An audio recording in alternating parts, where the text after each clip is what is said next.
ਸਤਿ ਸ਼੍ਰੀ ਅਕਾਲ। India plus USA ਦੇਖ ਰਹੇ ਸਾਰੇ ਦਰਸ਼ਕਾਂ ਦਾ ਮੈਂ ਅਮਨਪ੍ਰੀਤ ਕੌਰ ਸਵਾਗਤ ਕਰਦੀ ਹਾਂ। AICC ਗੌਰਵ ਵੱਲਭ ਦੁਆਰਾ ਕਾਂਗਰਸ ਪਾਰਟੀ ਦੀ ਵਿਫਰੀ। ਮੈਨੂੰ ਲੱਗਦਾ ਹੈ ਕਿ ਲਾਸ਼ਾਂ ਦੀ ਵਰਤੋਂ ਕਰਨਾ ਖਾਸ ਤੌਰ ਤੇ ਉਸ ਲਈ ਸਨਕੀ ਹੈ। ਚੈਲੰਜ ਕੇ ਕਿਸਾਨ ਕਰਜ਼ਾ ਮਾਫ ਵਰਗੀਆਂ ਸਕੀਮਾਂ ਨੇ ਭਾਰਤ ਦੇ ਆਰਥਿਕ ਵਿਕਾਸ ਨੂੰ ਸੁਧਾਰਿਆ ਹੈ। ਮੀਤ ਪ੍ਰਧਾਨ ਨੇ ਗੋਲਡਨ ਜੁਬਲੀ ਸਮਾਰੋਹ ਦਾ ਉਦਘਾਟਨ ਕੀਤਾ। ਅਮਿਤ ਸ਼ਾਹ ਨੇ ਦਿੱਲੀ ਵਿੱਚ 2 ਰੋਜ਼ਾਨਾ ਕਾਨਫਰੰਸ ਨੂੰ ਸੰਬੋਧਨ ਕੀਤਾ। आओ शुरुआत करते हैं आज इस पहली वड्डी खबर तो। AICC गौरव ਵੱਲਭ ਦੁਆਰਾ ਕਾਂਗਰਸ ਪਾਰਟੀ ਦੀ ਵਿਫਰੀ। AICC ਹੈੱਡਕੁਆਰਟਰ ਵਿਖੇ ਪ੍ਰੋਫੈਸਰ ਗੌਤਮ ਵੱਲਭ ਦੁਆਰਾ ਕਾਂਗਰਸ ਪਾਰਟੀ ਦੀ ਵਿਫਰਿੰਗ ਵਿੱਚ ਕਿਹਾ ਗਿਆ ਕਿ ਖੂਬ ਖਾਵਾਂਗਾ ਅਤੇ ਖੂਬ ਖਾਣ ਦਵਾਂਗਾ। ਉਹ ਤਾਂ ਤੁਸੀਂ ਸਾਰਿਆਂ ਨੇ ਸੁਣਿਆ ਹੀ ਹੋਣਾ ਹੈ। ਇਹ ਪਿਛਲੇ 8 ਸਾਲਾਂ ਤੋਂ ਚੱਲਦਾ ਆ ਰਿਹਾ ਹੈ। ਪਰ ਖੂਬ ਖਾਵਾਂਗਾ ਅਤੇ ਮਰਨ ਦਵਾਂਗੇ ਇਹ ਨਵਾਂ ਭਾਰਤੀ ਜਨਤਾ ਪਾर्टी ਦਾ स्लोगन है। नया भारतीय जनता पार्टी का स्लोगन है और इस स्लोगन के तहत आज एक ऐसी घटना मैं आपके सामने रख रहा हूं जिससे पूरा देश विचलित हो गया। पर भारतीय जनता पार्टी जो हर बात पे 15 मिनट में प्रेस कॉन्फ्रेंस करती है, अभी तक उनका कोई वक्तव्य नहीं आया।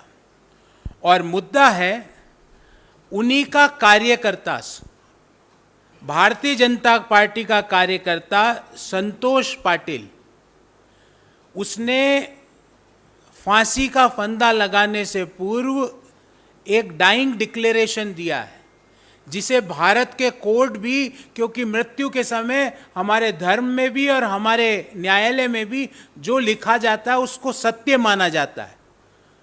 संतोष पाटिल जो कि बीजेपी का कार्यकर्ता है, वो क्या लिखता है मैं वो आपको पहले हिंदी में सुनाता हूं क्योंकि वो कन्नड़ में लिखा गया है।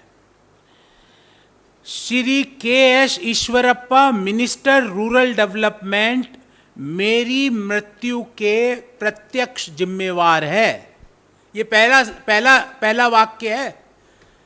एक भारतीय जनता पार्टी का कार्यकर्ता कह रहा है कि जो कर्नाटक में मंत्री है श्री KS ईश्वरप्पा, जो कि ग्रामीण विकास और पंचायती राज के मंत्री हैं, वो मेरी मृत्यु के प्रत्यक्ष रूप से, सीधे रूप से जिम्मेवार है।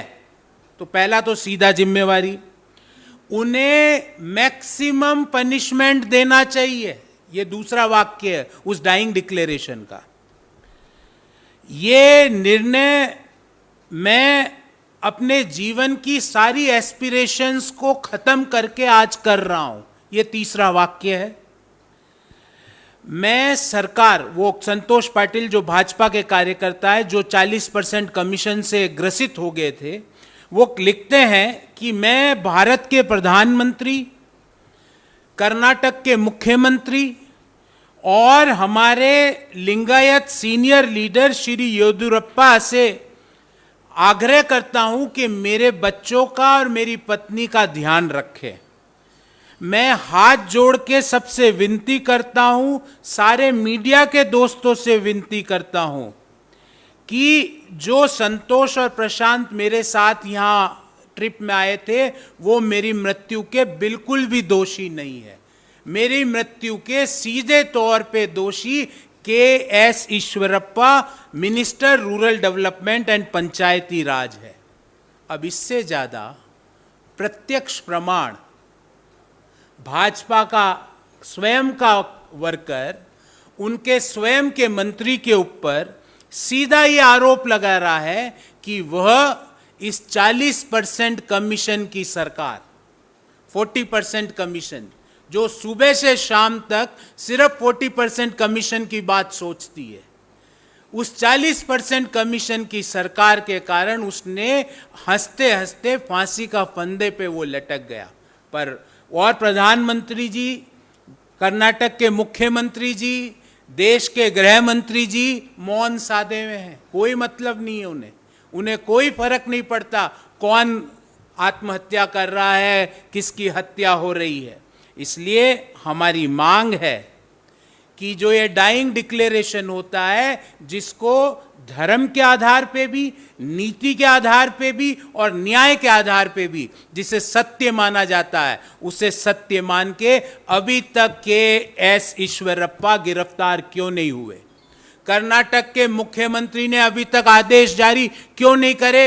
वो क्यों चुप्पी साधे हुए हैं? वो किसे बचाने की कोशिश कर रहे हैं? अरे उनके स्वयं के वर्कर आज फांसी के फंदे पे चढ़ रहे हैं और मुख्यमंत्री अपने मंत्री को बचाने का प्रयास कर रहे हैं। हमारी मांग है कि के.एस. ईश्वरप्पा को तुरंत बर्खास्त किया जाए, पहली मांग। दूसरी, बर्खास्त कर उन्हें तुरंत गिरफ्तार किया जाए। जो व्यक्ति कमीशन और घूसखोरी के मामलों के कारण कॉन्ट्रैक्टर, और ये जो संतोष जी पाटिल हैं, ये छोटे कॉन्ट्रैक्टर हैं, ये क्यों इस निर्णय तक पहुंचे? क्योंकि 40% कमीशन दे दे के वो अपने जीवन से थक चुके थे। उस 40% कमीशन से के कारण उन्होंने ये उचित समझा कि अब तो मर जाना चाहिए। और कर्नाटक के मुख्यमंत्री चुप्पी साधे हुए हैं। वो अभी तक ईश्वरप्पा को बर्खास्त कर गिरफ्तार क्यों नहीं कर रहे? तो हमारी पहली मांग है कि कर्नाटक के मुख्यमंत्री ईश्वरप्पा को बर्खास्त कर उन्हें तुरंत गिरफ्तार करें। हमारी दूसरी मांग है कि कर्नाटक के अभी कुछ दिनों पूर्व ही कर्नाटक के कॉन्ट्रैक्टर्स एसोसिएशन के प्रेसिडेंट ने सार्वजनिक रूप से कहा था कि यह कर्नाटक की सरकार 40%, आज तक आपने सुना होगा कि 36% लाके आदमी पास होता है, ये 40%, इन्होंने 36 नहीं, ये 40 पे गए क्योंकि इनके पासिंग मार्क्स भी टफ है। ये 40% कमीशन की जो सरकार है, कॉन्ट्रैक्टर्स एसोसिएशन के अध्यक्ष ने खुलेआम बोला कि कर्नाटक के मंत्री, कर्नाटक के एमएलए, और उन्होंने ईश्वरप्पा का नाम लेके इंगित किया कि ये के.एस. ईश्वरप्पा जो कि ग्रामीण विकास और पंचायती राज मंत्री है, क्योंकि ग्रामीण विकास में छोटे छोटे ठेके बहुत दिए जाते हैं, ये 40% कमीशन के मंत्री है। उनकी बात को भी अनसुना किया। आज उन्हीं का स्वयं कार्यकर्ता ने आत्महत्या करी, अभी तक कोई भी उस पर एक्शन नहीं लिया गया। तो हमारी दूसरी मांग है, क्या भारत के प्रधानमंत्री जी जो नहीं खाऊंगा और नहीं खाने दूंगा की बड़ी बड़ी बातें किया करते थे, क्या वो सुप्रीम कोर्ट के सिटिंग जज की अध्यक्षता में एक कमेटी का गठन करने की हिम्मत करेंगे जो ये जांच करे कि कर्नाटक में और कौन कौन से मंत्री 40% कमीशन ले रहे हैं और उनके कारण कौन कौन से लोगों का जीवन आज नर्क बन चुका है? क्या वो ये इसके लिए तैयार है? ये हमारी दूसरी मांग है कि कर्नाटक के मुख्यमंत्री से लेके लोवेस्ट जो उनका राज्य मंत्री तक है, सबकी जांच की जाए सुप्रीम कोर्ट के एक सिटिंग जज की अध्यक्षता में, और उस जांच से देश के सामने रखा जाए कि ये कौन 41 ले रहा था, कौन 42% ले रहा था, कौन 40% ले रहा था, ताकि पता तो चले कि कर्नाटक जो कि एक समय में देश का आईटी का इंजन हुआ करता था, जहां से हमेशा समाचार आते थे आईटी इंडस्ट्री के बारे में, आज हमें अपेक्षा थी कि कर्नाटक से न्यूज़ आएगी कि आर्टिफिशियल इंटेलिजेंस और मशीन लर्निंग में क्या क्या योजनाएं बनी, पर वहां से न्यूज़ आ रही है 40% कमीशन की, वहां से न्यूज़ आ रही है रोबोटिक्स की, न्यूज़ नहीं आ रही है, वहां से 3D 4D प्रिंटिंग की मैसिव स्केल पे कैसे उसका विस्तार किया जाए उसकी न्यूज़ नहीं आ रही है। कर्नाटक जो कि देश का एक थॉट प्रोसेस देता था पूरे देश को, वहां से आज समाचार आ रहे हैं कि मंत्री खुलेआम 40% कमीशन पे काम करते हैं और ठेकेदार जो कॉन्ट्रैक्टर्स हैं वो इस 40% कमीशन की सरकार से तंग आके आज बीजेपी के कार्यकर्ता स्वयं आत्महत्या कर रहे हैं और देश के प्रधानमंत्री जी, गृह मंत्री जी और कर्नाटक के मुख्यमंत्री जी चुप्पी साधे हुए बैठे हैं। तो हम मांग करते हैं कि इन्हें बर्खास्त कर इन्हें जेल में डाला जाए जिस व्यक्ति ने खुलेआम भ्रष्टाचार को संस्थागत किया है, और दूसरी मांग है सुप्रीम कोर्ट के सिटिंग जज की अध्यक्षता में पूरी जांच हो, मुख्यमंत्री कार्यालय, बोमई जी के कार्यालय से लेके लास्ट राज्य मंत्री के कार्यालय तक, क्योंकि ये घोर भ्रष्टाचार का विषय है। जब खुलेआम कॉन्ट्रैक्टर्स एसोसिएशन के कर्नाटक के अध्यक्ष कहते हैं कि ये 40% कमीशन सरकार है, उसके बाद भी दिल्ली की सरकार ने, ना बेंगलोर में बैठी हुई भारतीय जनता पार्टी की सरकार ने कोई ठोस कदम उठाया। तो इन दो मांगों को लेके आज की हमने विशेष प्रेस वार्ता का आयोजन किया था। इससे संबंधित कोई प्रश्न हो तो मैं उसका उत्तर जरूर दूंगा। आज की प्रेस वार्ता इसी विशेष विषय के संबंधित थी, तो मैं आज सिर्फ इन्हीं प्रश्नों का उत्तर दूंगा जो इस विषय के संबंध में हो। ਮੈਨੂੰ ਲੱਗਦਾ ਹੈ ਕਿ ਲਾਸ਼ਾਂ ਦੀ ਵਰਤੋਂ ਕਰਨਾ ਖਾਸ ਤੌਰ ਤੇ ਉਸ ਲਈ ਸਨਕੀ ਹੈ। ਜ਼ੈਲੈਂਸਕੀ यूक्रेन ਤੇ ਰੂਸ ਵਿਚਾਲੇ ਜੰਗ ਜਾਰੀ ਹੈ। ਰੂਸ ਨੇ ਯੂਕਰੇਨ ਤੇ ਤਾਬੜਤੋੜੀ ਹਮਲੇ ਕਾਰਨ ਹਰ ਪਾਸੇ ਤਬਾਹੀ ਮਚਾਈ ਹੋਈ ਹੈ। ਇਸੇ ਵਿਚਾਲੇ ਯੂਕਰੇਨ ਦੇ ਰਾਸ਼ਟਰਪਤੀ ਵਲੋਦੀਮੀਰ ਜ਼ੈਲੈਂਸਕੀ ਨੇ ਚੇਤਾਵਨੀ ਦਿੰਦੇ ਹੋਏ ਕਿਹਾ ਕਿ ਉਹ 48 ਦਿਨਾਂ ਤੋਂ ਲੁਕਿਆ ਹੋਇਆ ਹੈ ਅਤੇ ਅੰਤ ਵਿੱਚ ਸਾਡੇ ਦੇਸ਼ ਤੋਂ ਭੱਜਣ ਦੀ ਕੋਸ਼ਿਸ਼ ਕਰ ਰਿਹਾ ਹੈ। ਮੈਨੂੰ ਲੱਗਦਾ ਹੈ ਕਿ ਫੌਜੀ ਲਾਸ਼ਾਂ ਦੀ ਵਰਤੋਂ ਕਰਨਾ ਉਸ ਲਈ ਖਾਸ ਤੌਰ ਤੇ ਸਨਕੀ ਹੈ। ਉਸਨੇ ਆਪਣੇ ਆਪ ਨੂੰ ਇਸ ਤਰ੍ਹਾਂ ਲੁਕਾਉਣ ਦੀ ਕੋਸ਼ਿਸ਼ ਕੀਤੀ, ਅਜਿਹਾ ਸਿਪਾਹੀ, ਅਜਿਹੇ ਦੇਸ਼ ਭਗਤ। Стрункі ряди окупантів, яких наші захисники відправляють у пекло. За 48 годин, які розтягнулися вже на 48 днів, російська армія вийшла на рівень незворотніх втрат вищий, ніж Радянський Союз за 10 років війни в Афганістані. Вищий, ніж Росія за 2 війни в Чечні. Общий список 200-х для России уже очень скоро достигнет отметки в 20 тысяч людей. Буквально на днях, если не уже сегодня вечером. А что потом? 30 тысяч убитых, 40. Сегодня в России в очередной раз прозвучало, что их так называемая спецоперация якобы идет по плану. Но если честно, никто в мире не понимает, как вообще мог появиться такой план. Как мог появиться план, который предусматривает гибель десятков тысяч своих же солдат. Чуть больше, чем за месяц войны. Кто мог утвердить такой план? И какой финальный уровень своих же потерь для этого человека приемлемый? Десятки или все-таки сотни тысяч погибших россиян? Очевидно, что количество убитых мирных украинцев в Москве вообще никого не волнует. Там говорят, что делают все ради людей, ради Донбасса. Но даже во времена Второй мировой войны Донбасс не видел такой именно жестокости за такое короткое время. И от кого? От российских войск. На Донбассе же повторили историю блокады Ленинграда. Зачем? Чтобы об этом сказали люди, которые погибли или чуть не погибли в Ленинграде во время нацистской блокады. Чтобы они сказали про блокаду Маріуполя. Також сьогодні пролунало з Росії, що масові вбивства, скоєні російськими військовими в Бучі, це нібито інсценування. Чомусь не прокоментували ще масові вбивства в Бородянці, в Гостомелі, в Макарові, в містах і селах Чернігівської, Харківської областей. На Донбасі немає у світі стільки інсценувальників, скільки б в російській армії є вбивців. Відповідальність за воєнні злочини, вона неминуча. Як приклад, можу навести сьогоднішній результат Служби безпеки України. Дуже символічно, що саме у День космонавтики був затриманий пан Медведчук. Він ховався 48 днів. А ось нарешті вирішив спробувати втекти за межі нашої держави. Що ж, для цього космонавта у поганому сенсі слова не спрацювало знамените «поїхали». Вважаю особливо цинічним з його боку використовувати військовий камуфляж. Намагався так замаскуватись. Ось такий вояка, ось такий патріот.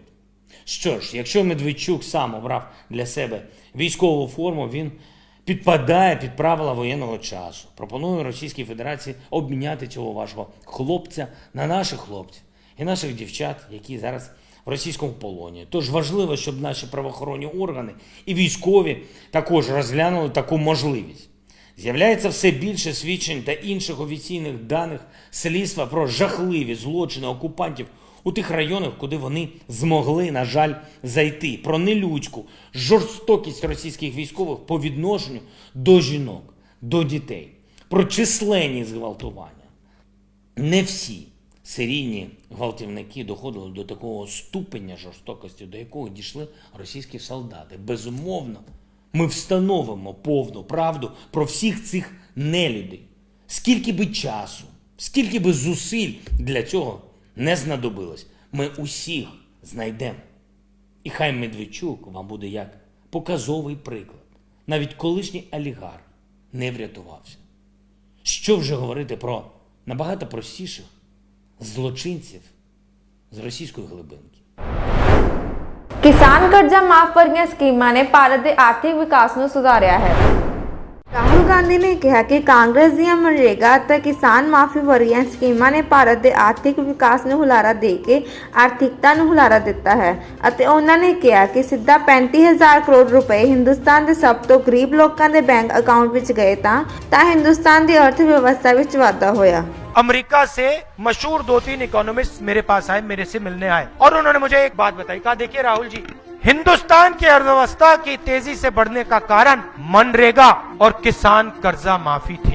जब यूपीए की सरकार ने मनरेगा लागू किया, सीधा 35,000 करोड़ रुपए हिंदुस्तान के सबसे गरीब लोगों के बैंक अकाउंट में गया। यूपीए सरकार ने 70,000 करोड़ रुपए किसान का कर्जा माफ किया, तो वो 70,000 करोड़ रुपए सीधा हिंदुस्तान के किसान के बैंक अकाउंट के अंदर गया। जैसे ही मजदूरों के बैंक अकाउंट में और किसानों के बैंक अकाउंट में ये पैसा गया, वैसे ही किसानों ने, मजदूरों ने गांव में चीजें खरीदना शुरू की। जैसे ही उन्होंने माल खरीदना शुरू किया, फैक्ट्रियों ने माल बनाना शुरू किया। जैसे ही फैक्ट्रियों ने माल बनाना शुरू किया, युवाओं को रोजगार मिला, हिंदुस्तान की अर्थव्यवस्था तेजी से आगे। ਮੀਤ ਪ੍ਰਧਾਨ ਨੇ ਗੋਲਡਨ ਜੁਬਲੀ ਸਮਾਰੋਹ ਦਾ ਉਦਘਾਟਨ ਕੀਤਾ।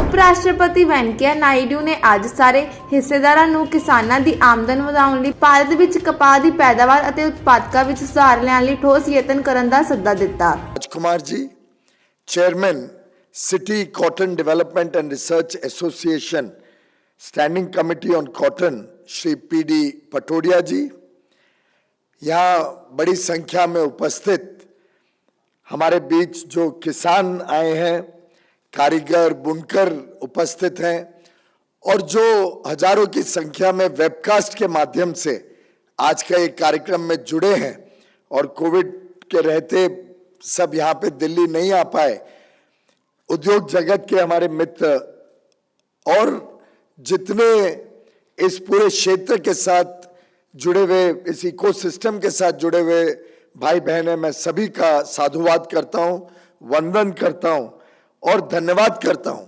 कि आप सब ने देश का गौरव, देश का मान बढ़ाया और इस वर्ष एक रिकॉर्ड 30 लाख करोड़ से अधिक निर्यात करने में, जिसमें कपड़ा विभाग अकेले का 3 लाख करोड़ से अधिक शेयर है।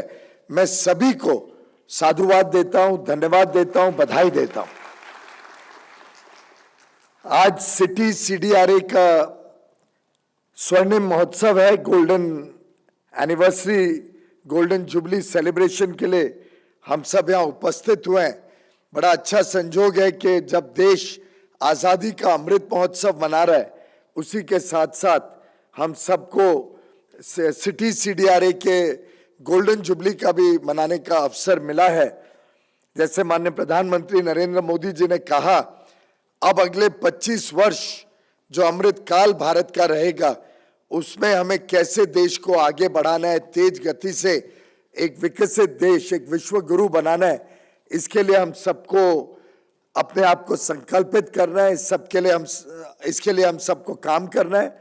और मेरा विश्वास है कि कपड़ा उद्योग जिस तेज गति से, जिस आत्मविश्वास के साथ आगे बढ़ रहा है, हम इस काम में अपना योगदान भली भांति देंगे। हमारी सोच है कि इस क्षेत्र का अगले 7-8 सालों में हमने 3 गुना निर्यात करना था। 33 बिलियन पिछले वर्ष हुआ था, इस वर्ष 43 बिलियन हुआ है। इसी स्पीड पे हम बढ़ते बढ़ते $100 बिलियन का निर्यात भारत से 2030 तक करें, ऐसी हम सबकी इच्छा है। मैं समझता हूं हम सबकी सामूहिक इच्छा है। और मैं माननीय उपराष्ट्रपति जी को विश्वास दिलाना चाहूंगा कि we will leave no stone unturned to achieve this aggressive growth and this substantial target. मित्रों, आज का जो ये कार्यक्रम है, इसकी जो थीम है कपास की अधिक उपज, शुद्ध उपज, ये वास्तव में हमारे लॉन्ग टर्म प्लान्स के लिए बहुत अहम भूमिका रखती है। एक प्रकार से माननीय प्रधानमंत्री जी कई बार कहते हैं कि हमने किसानों की आय को दुगना करना है, बढ़ाना है। उसके लिए किसानों की जो उत्पादन है वो बढ़ना आवश्यक है, उत्पादकता भी बढ़नी उतनी ही आवश्यक है।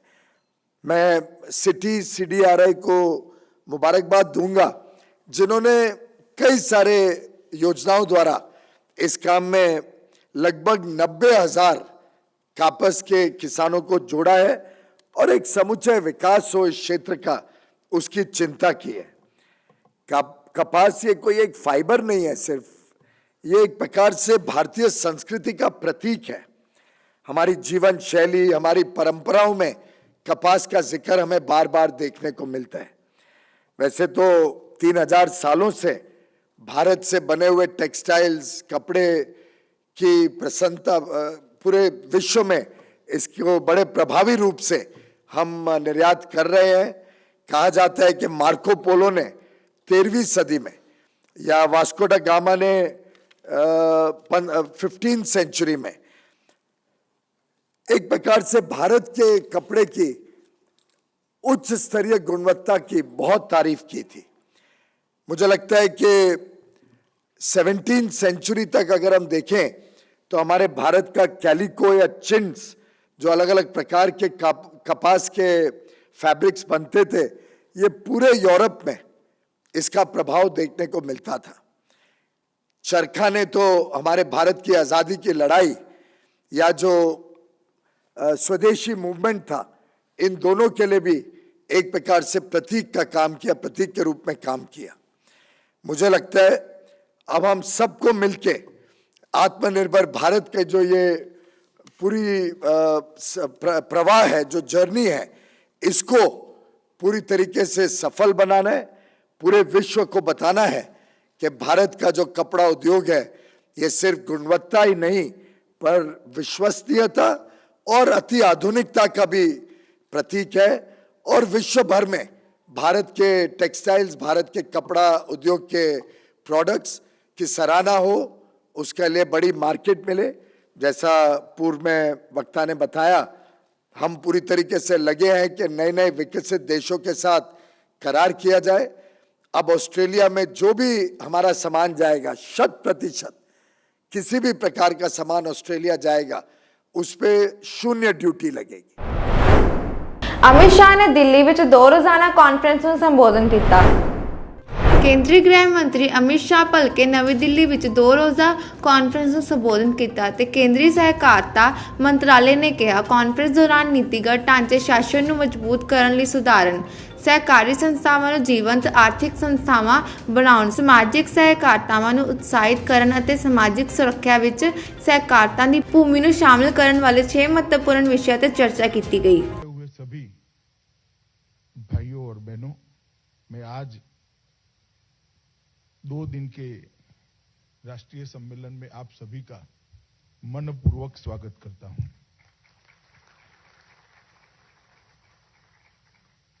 आज यहां पर जैसा मैंने कहा, राष्ट्रीय स्तर पर काम करने वाली सभी संस्थाओं के अध्यक्ष, प्रबंध निदेशक,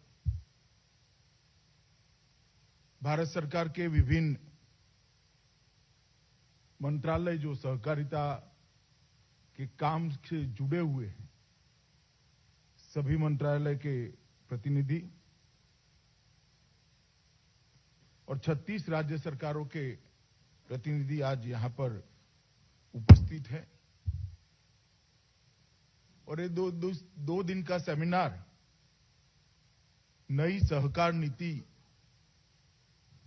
इस पर एक विचार मंथन करने के लिए आयोजित किया गया है। मित्रों, 6 जुलाई 2021 का दिन भारत के सहकारिता क्षेत्र के लिए बहुत महत्वपूर्ण दिन था, क्योंकि सालों से सहकारिता से जुड़े हुए क्षेत्र के सभी लोगों की एक मांग थी कि भारत सरकार सहकारिता के सिद्धांत को मान्यता दे, प्रमुखता से इसके काम को गति देने के लिए एक अलग मंत्रालय का निर्माण करें। कोई न कोई कारणों से ये चीजें टलती जाती थी। अंततोगत्वा 6 जुलाई 2021 को देश के प्रधानमंत्री मोदी जी ने निर्णय लिया और भारत में पहली बार भारत सरकार ने सहकारिता मंत्रालय की स्थापना की।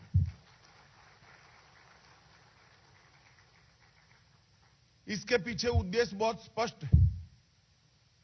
कानून की दृष्टि से देखें तो लगभग 1904-5 से देश में सहकारिता का अस्तित्व है और उसको अलग दृष्टि से देखें तो हमारे यहां सहकारिता का विचार सदियों पुराना है। हर क्षेत्र के अंदर सहकारिता के सिद्धांतों के आधार पर भारत में काम होता रहा है, परंतु कानून की जब रचना हुई तब से अगर इसको जोड़ ले तो भी लगभग 100-125 साल का कालखंड सहकारिता का भारत में प्रादुर्भाव होने से हो गया। और ये 100-125 साल की यात्रा में एक तो गौरवपूर्ण योगदान भी सहकारिता का रहा, इसके साथ साथ ग्रामीण विकास और गरीब व्यक्तियों को रोजगारी देने में, सम्मानपूर्वक वो उनका जीवन जी पाए, ऐसा एक आर्थिक मॉडल बनाने में कोऑपरेटिव का एक बहुत बड़ा रोल रहा।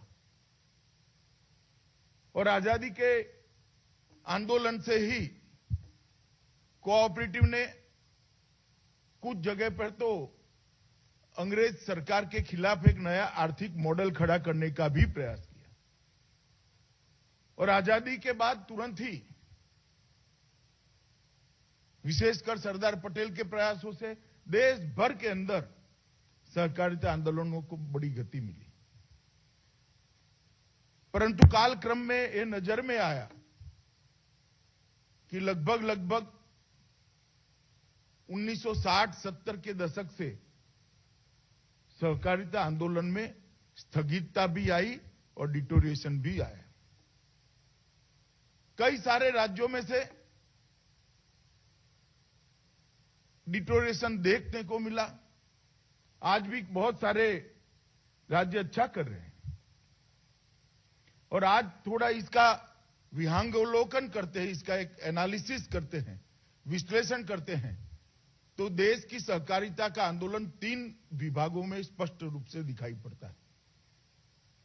एक, सहकारिता के क्षेत्र दृष्टि से डेवलप राज्य जहां कंट्रीब्यूशन बहुत बड़ा है, इसके अंदर भी बहुत सारी क्षतियां भी है, बहुत सारा कुछ अच्छा हो भी सकता है, मगर फिर भी हम उसको डेवलप राज्य कह सकते हैं।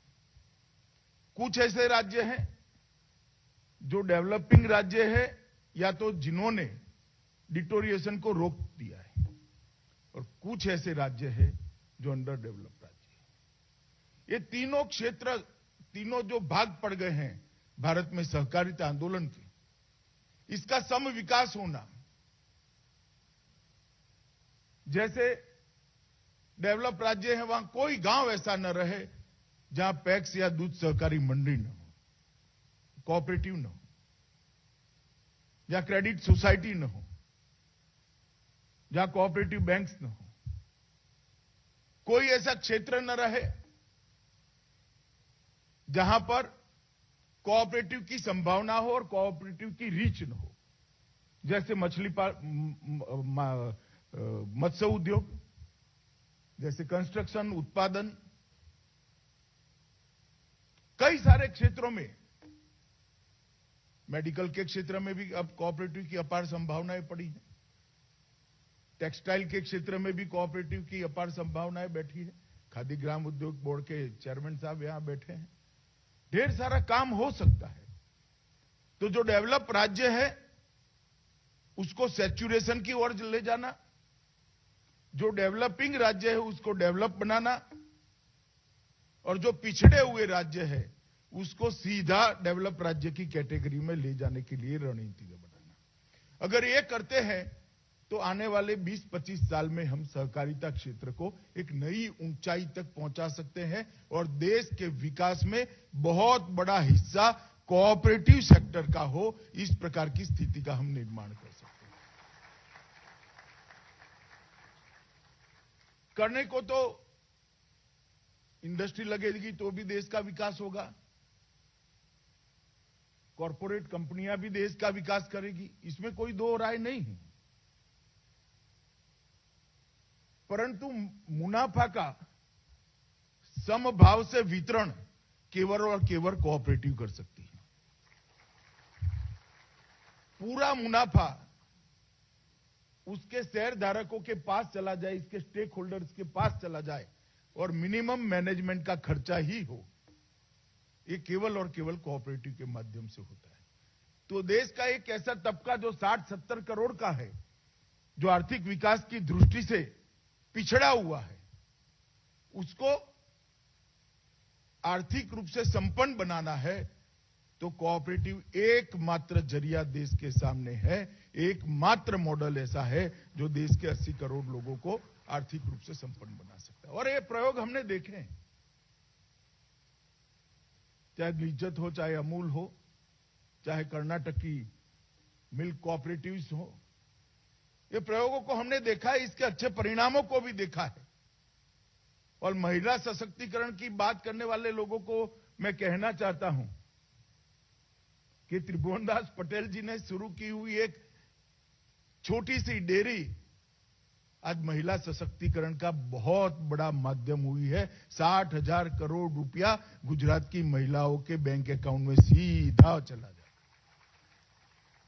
इससे बड़ा इनका एम्पावरमेंट नहीं हो सकता। परंतु ये सब करना है तो